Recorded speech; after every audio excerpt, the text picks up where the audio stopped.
গতকাল দক্ষিণ উলুবেড়িয়ার কাশ্মীরের পাওয়ালগাঁওয়ের বর্বরচিত সন্ত্রাসবাদীর হামলার শহীদদের স্মরণে ২৬,০০০ চাকরি বাতিল দুর্নীতির বঞ্চনার বিশেষ এক আলোচনা সভায় উপস্থিত ছিলেন পীরজাদা নওশাদ সিদ্দিকী। ঘন্টু গোপাল মণ্ডলের রিপোর্ট, জিএম নিউজ হাউস। 50 টাকা কম লিটার পাবে তো পেট্রোল ডিজেল? এই কদিন আগে গ্যাসের দাম বাড়লো না ভাই? 50 টাকা বেড়েছে। এটা তো মোদিজি বলতে পারতো। সব তো আমাদের পক্ষে সম্ভব হয়ে যাচ্ছে। মুসলমানরা 50 টাকা বেশি দেবে, মোদি ভক্ত বা বিজেপি ভক্ত যারা 50 টাকা কম দেবে, এই আইনটা পাস করাতে পারতো তো। এটা করতে পেরেছে? কিন্তু আপনার পাড়া বলুন, আমি আমার এই পাড়ার কথা বলছি, হিন্দু মুসলমান আমরা একসাথে বসবাস করি। ক্ষমতায় হয় মসনদে বসে থাকার জন্য বা ক্ষমতায় আসার জন্য আমার আপনার, কিন্তু আপনার হরেন্দ্রনাথ কাকার ছেলে, নরেন্দ্রনাথ কাকার ছেলে, সনাতন কাকার ছেলে অবস্থা দেখুন। আপনার এলাকার আছে তো ভাই, আমরা একসাথেই বসবাস করি, তোমরা কি আলাদা নাকি ভাই? কেউ মন্দিরে যায়, কেউ মসজিদে যায়, কেউ বলে রোজা, কেউ বলে উপোস, এর মধ্যে বাইরে কি আছে ভাই? আপনি বিপদে পড়লে, রক্তের প্রয়োজন হলে ওই কাকার ছেলে বসে থাকবে ঘরে কি বলুন? পুলক বাবু কবে আসবে, নওশাদ সিদ্দিকী কবে আসবে, খেল শেষ হয়ে যাবে তার মধ্যে। তাহলে ঠিক কেউ বিপদে পড়লে কেউ কি ঘরে বসে থাকবো আমরা? আমার পাশের বাড়িকে আমাকে উদ্ধার করতে হবে। নাই বলার কারণ, আমাদের ডিফেন্স মিনিস্টারের নাম কি বলুন তো? এখন ভুলে গেছেন সব। স্বাভাবিক, দুজন মিলে যা করছে, ডিফেন্স মিনিস্টারের নাম ভুলে গেছেন। ডিফেন্স মিনিস্টারের নামটা মনে রাখুন, আগামী দিনে কাজে দেবে, লাগবে। হ্যাঁ, এটা বলে রাখছি। রাজনাথ সিং, বর্তমান আমাদের যিনি ডিফেন্স মিনিস্টার আছে তার নাম রাজনাথ সিং। তার ছেলেকে খোঁজ নিয়ে দেখুন তো, তার ভাইপোর খোঁজ নিয়ে দেখুন তো, তারা এখন কি করছেন। অ্যাভিয়েশন মিনিস্টার ছিলেন যে লাস্ট যিনি ছিলেন, তার ছেলে এখন কি করছে দেখুন তো। সর্বোপরি বলবো, এবারে যে হজে ফ্লাইট গুলো যাচ্ছে জানেন, স্পাইসজেট এর ফ্লাইট যাচ্ছে। স্পাইসজেট এর ফ্লাইট নাম শুনলেই যারা মোটামুটি ডেলি ফ্লাইট, ও হারবে জিতবে, নিরহ মুসলমানের উপর আক্রমণ হবে। হচ্ছে না ভাই? ওকে মুছে দাও, টেনশন মুক্ত, আর নাহলে পুরো দখল করে নাও। যদি শুভেন্দু অধিকারী যেতে ভয় পায়, আমাদেরকে দিয়ে দিক দায়িত্ব, দেখছি আমরা কি করতে পারি। আমাদের সুফিয়া কুরেশি আছে, আমাদের ভূমিকা সিং আছে, আমরা বুঝে দেবো কি করতে পারি। শুভেন্দু অধিকারী পারবে না, ও শুধু ওই বর্ডারের ধারে যায়নি। বাংলাদেশ বর্ডারের আগে যত অব্দি বিজেপি বর্ডার গার্ড বাংলাদেশ যত অব্দি গুলির তেজ আসবে, তার দূরে গিয়ে চিৎকার করছে। ওর গুলির রেঞ্জে অবধি যায়নি। দেখ, ওই বিষয়টা যাচ্ছি না তো। প্রশ্ন করার যেটা সাবজেক্ট, সেটাকে এড়িয়ে যাচ্ছে। আমাদের প্রশ্ন যেটা করতে হবে, যাতে করে আগামী দিনে এই ধরনের ঘটনা না ঘটে আমাদের দেশে, তার জন্য ব্যবস্থা কি নিচ্ছে, তার ব্যবস্থা করতে হবে। কেন যুদ্ধ বন্ধ করেছে, এই প্রশ্নটাও তুলতে হবে। অন্তত এটা চুক্তি তো করতে পারত। যারা খুন করে আমাদের নাগরিককে শহীদ করে তোমার দেশে ঢুকে গিয়েছে, আমি যুদ্ধ বন্ধ করতে পারি ওই শর্তেই। ওই খুনিগুলোকে, ওই সমস্ত মানবতা বিরোধী মানুষগুলোকে পাকিস্তান আমাদের ইন্ডিয়ার হাতে তুলে দেবে, তাহলে আমরা অ্যাটাক বন্ধ করব, নাহলে তোমার প্রত্যেকটা এলাকাকে আমরা ধ্বংস করব। এটা তো বলতে পারতো ভাই, তা না বলে বলছে বন্ধ করে দিয়েছি। শুধু 56 ইঞ্চি থাকলে হয় না ভাই, বঞ্চিত হচ্ছে সেটা নিয়েও তো চর্চা করা দরকার। আরবি তার মায়ের চিকিৎসা করতে এসেছিল, খবর এসেছে যেতে হবে লড়াইয়ে, সে ছুটে যাচ্ছে, কিন্তু তার টিকিটটা রিজার্ভেশন হচ্ছে না। তার টিকিটটা যদি রিজার্ভেশন হয়ে যায়, নেতাদের চাই নিয়ে চিৎকার করা দরকার।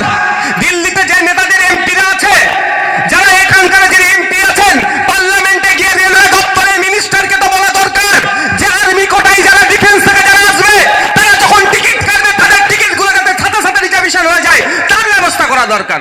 সেইগুলো বলবে না, সেইগুলো তো কেউ জানতে পারবে না, তো সিম্পাথি পাবে না। তো এখানে বলছে তেরেঙ্গা ঝান্ডা, 100 বার তেরেঙ্গা ঝান্ডা করো ভাই, নিয়ে করো, র্যালি করো। কিন্তু আর্মিতে যে সমস্যাগুলো আছে, ডিফেন্সে যারা আছেন, আপনারা দেখেছেন, মিডিয়া এসেছিল, একজন ব্যক্তি ওই ডিউটিতে জয়েন করতে যাচ্ছিল, তাড়াহুড়ো ছিল, টিকিট কাটতে পারেনি, তাকে ফাইন মেরে তাকে নাকি আবার বলছে জেলে ফেলে দিয়ে দেবো টিটিটা, যদিও টিটিটাকে সাসপেন্ড করেছে। তাহলে এই সমস্যা হবে কেন ভাই? যদি আর্মি কোটাতে বা ডিফেন্সে যারা আছে তাদের কোটাতে টিকিট কাটো, সাথে সাথে তুমি তোমার রিজার্ভেশন পেয়ে যাবে, তাহলে সমস্যা মিটে যাবে। এইগুলো তো আপডেট করতে হবে। এইগুলো চর্চা হয় না, চর্চা হয় কি ওইখানে দাঁড়িয়ে ওই আবার তেরেঙ্গা যাত্রাতে আমাদের ভূমিকা সিং এর সম্পর্কে, আমাদের সুফিয়া কুরেশি সম্পর্কে যতটা না কথা বলবে, আমাদের ইন্ডিয়ান আর্মি, আমাদের ইন্ডিয়ান নেভি, আমাদের ইন্ডিয়ান এয়ারফোর্স সম্পর্কে যতটা না কথা বলবে, তার থেকে বেশি কথা বলবে কি দাদা দিদির গুণগান গাইবে। বেটাদের হাতে বন্দুক তুলে দিলে চাকাতে পারবে না। যারা চালায় তারা বুঝতে পারে, ফাইটার জেটগুলো যারা রাফেলগুলো নিয়ে গিয়ে দুম ধারাক্কা ফেলে দিয়ে আসলো তারাই বুঝতে পারছে, যার দেশের জন্য জীবন তারা উৎসর্গ করে দিচ্ছে, তাদের বেশি না চর্চা হয়ে কে কত বড় নেতা তার গুণগান চলছে। এর আমরা বিরোধিতা করছি। বন্ধুগণ, এরকম ব্যাপার নয়। জঙ্গিদেরকে শাস্তি করার জন্য যতবার পাকিস্তানে ঢুকে পাকিস্তানের জঙ্গিদেরকে খতম করবে, ততবারই কেন্দ্রের পাশে আমরা থাকবো। কিন্তু আপনি কেন্দ্রে আছেন বলে, আপনার সংখ্যা আছে বলে আপনি একটা সম্প্রদায়কে এখন টার্গেট করেছেন, কালকে অন্য সম্প্রদায় খ্রিস্টান ক্যাথলিকদেরকে টার্গেট করবে, ওরা পরের টার্গেট আছে। আপনি চুপ করে থাকলে তো হবে না। দেশের আইন বিচার ব্যবস্থা। আর মমতা ব্যানার্জি কি বলছেন যে তোমরা চিন্তা করো না আমি আছি। ভালো কথা, আমিও বলছি তোমরা চিন্তা করো না আমি আছি। এই যখন মামলা খেয়েছিল বলেছিলাম তো, যদি এর নামে জামিন করাতাম এতক্ষণ ধরে তোকে জেলে রেখে দিত ভাই। তাহলে একে বলেছি আমি চিন্তা করো না আমি আছি, হাইকোর্ট থেকে উকিলকে দিয়ে জামিন করিয়েছি, তাহলে এই চিন্তা মুক্ত। তো আমার আপনার সম্পত্তি চলে যাচ্ছে, চিন্তা করো না আমি আছি, তখনই তো বুঝবো যখন আপনি পশ্চিমবাংলার বিধানসভায় একটা বিল পাস করাবেন, একটা রেজুলেশন পাস করাবেন যে এই আইন মানা যাবে না, এই আইন যুক্তরাষ্ট্র পরিকাঠামোতে আঘাত দিচ্ছে, জমিটা হচ্ছে স্টেটের মধ্যে পড়ছে, কেন্দ্র এক লপ্তে সেটাকে দখল নিতে চাইছে, এই আইনের বিরুদ্ধে আমরা একটা রেজুলেশন পাস করাচ্ছি, সুপ্রিম কোর্টে গিয়ে মামলা করছি, তাহলে তো বলবো আপনি তাহলে ঠিকঠাক আছেন। সেটা করেছে? বলুন, বলছে আমি আছি তুমি চিন্তা করো না। তাহলে কিভাবে ভাই আছেন আমি বুঝবো কি করে?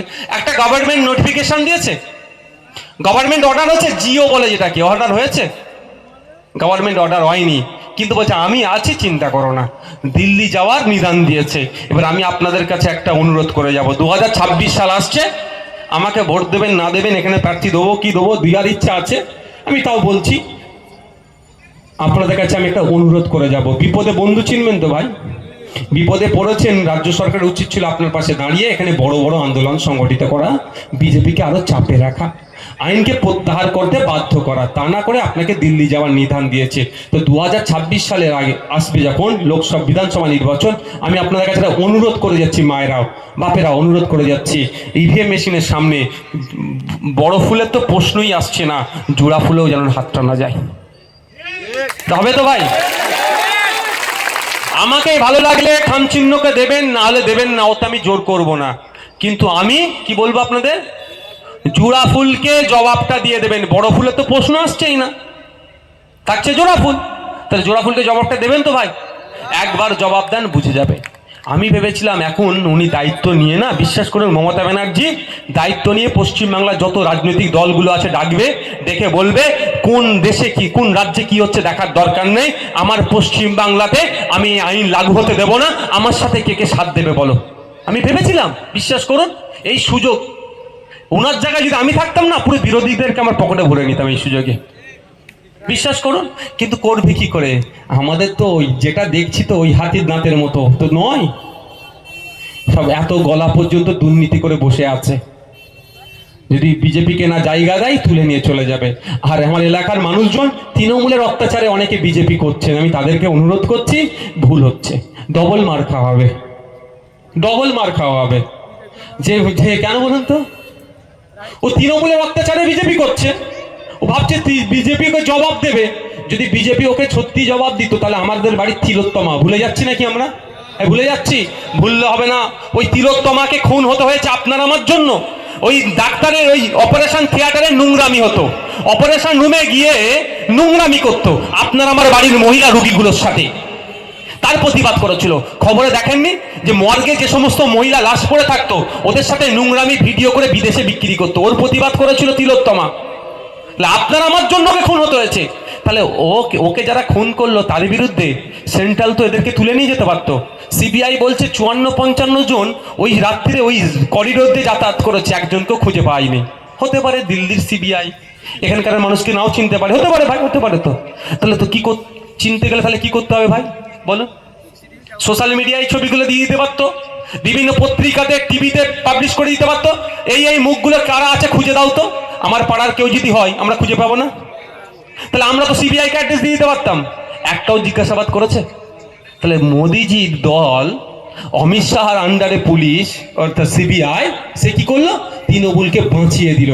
আর আপনার পাড়ার তৃণমূলের হাত থেকে বাঁচার জন্য কেউ যদি ভাবে আমি বিজেপি করব, তার ওই একই দশা হবে, ডবল মার খেতে হবে। কারণ এবার তৃণমূল মার খাবে, তৃণমূলের মার খেয়ে বিজেপিতে গেছে, বিজেপিতে কেন গেছে আবার মারবে। আসো আইএসএফের ছায়া তলে ওই লুকিয়ে লুকিয়ে গিয়ে চা খাবো না, লড়াই করব চোখে চোখ রেখে। 18টা মামলা খেয়েছি, আরো 18টা খাবো, কিন্তু ন্যায় কথা বলে যাব। সকলে ভালো। দুধ থেকে যদি নিয়ে আসে তাহলে ক্যারিং খরচ হবে, হ্যান হবে তেন হবে, তাহলে গায়ের কাছ থেকে বিক্রি করলে ভালো হবে। ওই যে 10 কিলোমিটার বাণিজ্যিক কাজে ব্যবহার করা যাবে না, সেটা কমিয়ে এখন 1 কিলোমিটার করে দিয়েছে। তাহলে বলে নিরাপত্তা বিঘ্ন ঘটবে না? ঘটবে না, ঘটছে। গত কয়েকদিনের মধ্যে প্রায় 10 জনকে ধরেছে। কাদেরকে? পাকিস্তানি গুপ্তচর, পাকিস্তানি লোকেদের, পাকিস্তানের কাছ থেকে টাকা নিয়ে আমাদের দেশ থেকে তারা খবর দেয়। ওই কাছাকাছি ঘুরছিল সমানে কোনো মধ্যে। এই অন্যায়গুলো এরা করে রেখে দিয়েছে। এরা বলছে অরে আন করবো ত্যান করবো। একবারের জন্য শুভেন্দু বাবু বলল না পাকিস্তানকে আমরা বিদ্যুৎ দেব না, অন্ধকারে পাকিস্তানকে রেখে দেবো। ভারতবর্ষ থেকে যদি পাকিস্তানকে বিদ্যুৎ দেওয়া বন্ধ হয়ে যায়, অর্ধেক পাকিস্তান অন্ধকারে থাকবে। কিন্তু বিদ্যুৎটা বন্ধ করবে না কেন বলুন তো? শুভেন্দু অধিকারীর কথাটা নেবও না একবারও। কারণ যদি নেয়, শুভেন্দু অধিকারীর বড় নেতা ওকে তাবড়াবে। হ্যাঁ, ওটা তো আদানি আম্বানি শিল্পপতিরা বিদ্যুৎ বিক্রি করছে, আর আমরা ফুলকপি বাঁধাকপি 10 টাকা 12 টাকার এই ক্যাপসিকাম ধান চাল এইগুলোই পাঠাচ্ছি, এর থেকে বেশি কিছু করছি না আমরা। এটা বলছে বন্ধ করে দেবো গরিবগুলোর। আর যার বিদ্যুৎ বন্ধ করতে পারলে ওরা অর্ধেক পাকিস্তান অন্ধকারে থাকবে, সেটা কিন্তু করবে না। কারণ সেটা করলে তো তাবড়ানি খাবে। তা আমরা চাই যদি ব্যবসা বন্ধ করতে হয়, টোটাল আমরা বর্ডার সিল করতে চাই। না বিদ্যুৎ যাবে, না গরিবের ফসল যাবে। যদি গরিব তোমার বড় লোকের বিদ্যুৎ যায়, তাহলে গরিবের ফসলটা কি দোষ করলো ভাই? এই কথা বলি আমরা খারাপ ভাই। তাই আমি এই জায়গায় দাঁড়িয়ে আপনাদের বলবো, মানে ঘড়ি রাখো, আমি জায়গায় আপনাদের দাঁড়িয়ে বলবো যে এই সন্ত্রাসবাদের বিরুদ্ধে লড়তে গেলে ঐক্যবদ্ধভাবে লড়তে হবে। এখানে কোনো বিভাজন নয়, এখানে কোনো হিংসা নয়, এখানে কোনো রাজনৈতিক ফায়দা নয়। এখানে আমাদের লক্ষ্য একটাই রাখতে হবে যে আমরা সন্ত্রাসবাদের বিরুদ্ধে দেশ ঐক্যবদ্ধভাবে লড়াই করবে। সেই দেশ লড়াই করতে গেলে যে রসদ দরকার, তার মধ্যে অন্যতম হচ্ছে আমাদের ইউনিটি, আমাদের নাগরিকের ইউনিটি।